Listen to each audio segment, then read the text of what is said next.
जय श्री राम कृष्ण हरि। साईं राम जी सभी साईं भक्तों को कैसे हैं आप। मैं बाबा से आशा करती हूँ कि बाबा की कृपा से आप सभी लोग अच्छे होंगे, स्वस्थ होंगे और बाबा के आशीर्वाद से आप सबके जीवन में खुशियाँ ही खुशियाँ आएँ और आप सबको वो सब कुछ मिल जाए जो आप चाहते हैं। आज का साईं संदेश। मेरे प्यारे बच्चे,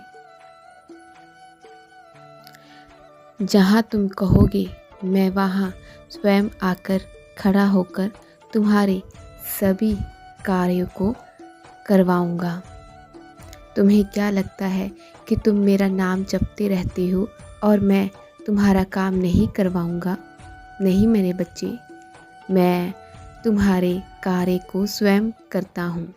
तुमने कई बार ध्यान दिया होगा कि तुम्हारे बहुत काम ऐसे होते हैं जो बहुत ही आराम से हो जाते हैं। तुम्हें ऐसा लगता होगा कि शायद वह काम आराम से होना ही था। नहीं बच्चे, नहीं, उस काम में बहुत अड़चनें थी, लेकिन उस काम को मैंने खुद खड़े होकर वहाँ पर करवाया है। साक्षात रूप में मैं वहाँ खड़ा होता हूँ और तुम्हारे सारे कामों को मैं ही करवाता हूँ।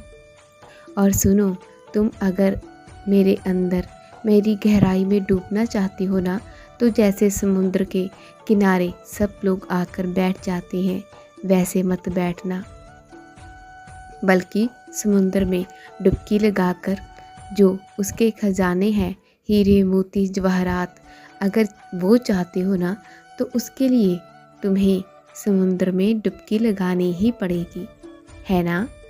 बस वही है मेरा भी, कि जो मेरा बच्चा मुझ में गहराई तक जाएगा वही सब कुछ पा सकता है।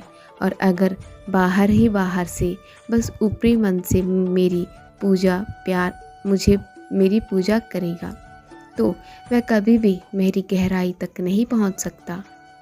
मेरी गहराई तक पहुंचना इतना आसान भी नहीं है। वही मेरी गहराइयों तक पहुंच सकता है जो मुझ में समा जाए, जो मेरी बातों को समझ जाए, अपने साईं के एक एक शब्द को समझ पाए। साईं के सच्चरित्र कहता है ना कि एक एक शब्द को समझ पाना, जो उनके वाक्य है, जो शब्द है और जो मेरे वचन है, उन्हें अपने जीवन में उतार पाना ही मेरी गहराई तक पहुंच पाना है। वो खजाने को वही पा सकता है। वैसे बस अगर ऊपरी मन से करेंगे तो बस वह मुझसे दूर ही रहेंगे, ज़्यादा मेरे करीब नहीं आ पाएगा। अब तुम देखो मेरे बच्चे कि तुम क्या करना चाहते हो। इस सागर में डूब कर मेरा सब कुछ पाना चाहते हो, या फिर दूर से खड़े होकर जैसे सभी लोग करते हैं वैसे करना चाहते हो?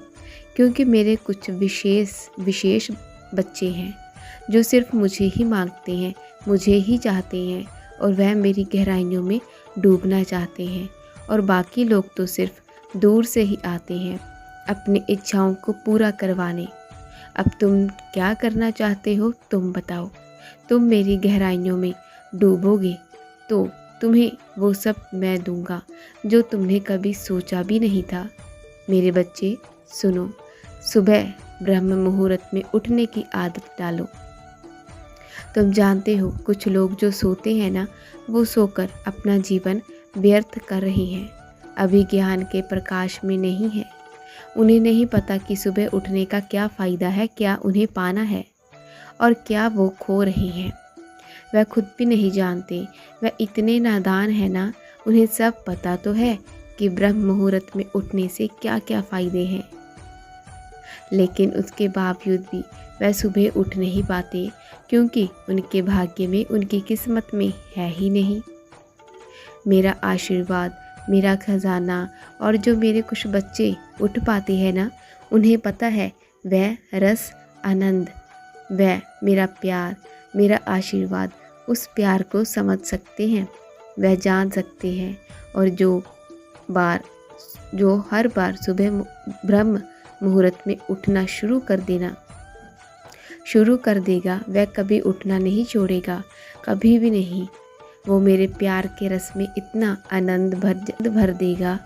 भजन कीर्तन, मेरी सुबह की आरती, काकड़ आरती, उसका जो स्वाद है ना, जो उसका आनंद है वो अलग है। वो हर कोई नहीं चख सकता। बहुत कम लोग ऐसे हैं जो उसे चख सकते हैं, उसे महसूस कर सकते हैं। और मेरे बच्चे सुनो, जब तुम मंदिर आते हो ना, तो किसी के वस्त्रों की, किसी के गहनों की तरफ मत देखा करो कि उसने कैसे वस्त्र पहने हैं और तुम्हारे कैसे हैं। नहीं मेरे बच्चे, पहली बात तो तुम किसी से कम नहीं हो, समझ गए ना? अब ये बात कभी मत दोहराना। दूसरी बात, जो मेरे मंदिर आता है वह मेरे लिए आता है, ना कि वस्त्रों को देखकर।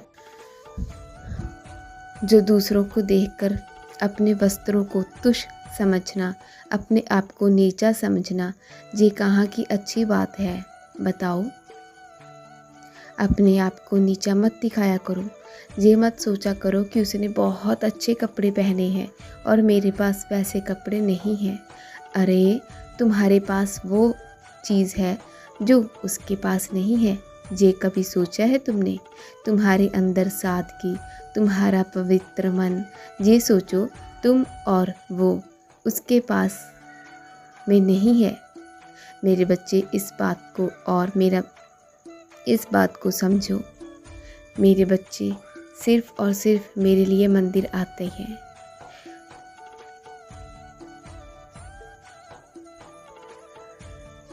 वह कभी किसी और चीज़ की तरफ देखता नहीं, ना गहनों की तरफ, ना जेब की तरफ और ना ही कपड़ों की तरफ। अगर उसकी नज़र पड़ती है तो साईं पर पड़ती है। मेरा बच्चा हर पल मुझे देखना चाहता है और उस बच्चे को मैं अपने दर्शन भी देता हूँ और मेरे दर्शन पाकर उसकी आंखें तृप्त हो जाती है। मेरे बच्चे, फिर उसे कुछ और देखने की चाह नहीं रहती, क्योंकि उसकी आँखों में मैं प्रवेश कर जाता हूँ, उसके मन में मैं प्रवेश कर जाता हूँ, उसके दिल में। मेरे बच्चे, तो ये सब देखने मत आया करो। अगर देखना है तो अपने साईं का चेहरा देखा करो। मुझे देखो, मेरे चेहरे की रौनक देखो, जो तुम्हारे आने से मैं कितना खुश होता हूँ। वो देखो तुम्हारे साईं ने ज़िंदगी भर, मेरे बच्चे वो देखो ना, तुम्हारे साईं ने ज़िंदगी भर जब मैं शारीरिक रूप में रहा, मैंने वहीं अपने फटे पुराने कपड़े ही पहने, वहीं जीवन व्यतीत किया, भिक्षा मांगकर खाना खाया। और मैं चाहता तो मैं बहुत कुछ कर सकता था। मैं तो ब्रह्मांड नायक था, राजा था। तुम तो जानते हो ना, तुम तो ये बात मानते हो ना। मैं अगर चाहता तो बहुत कुछ कर सकता था। मैं वो जीवन व्यतीत कर सकता था जो किसी ने भी कभी भी नहीं सोचा था। लेकिन उसके बावजूद भी मैंने अपने बच्चों को ये सिखाया कि अमीरी और गरीबी कुछ मायने नहीं रखती। अगर गरीब रहने में ना बल्कि सुकून है, शांति है, उस अमीरी बिस्तर पर वह शांति, वह सुकून कहाँ? तुम्हारे पास, जो तुम्हारे पास है मेरे बच्चे, सुकून की नींद, जो हर किसी के पास नहीं होती, जो अमीर लोगों के पास तो बिल्कुल भी नहीं होती,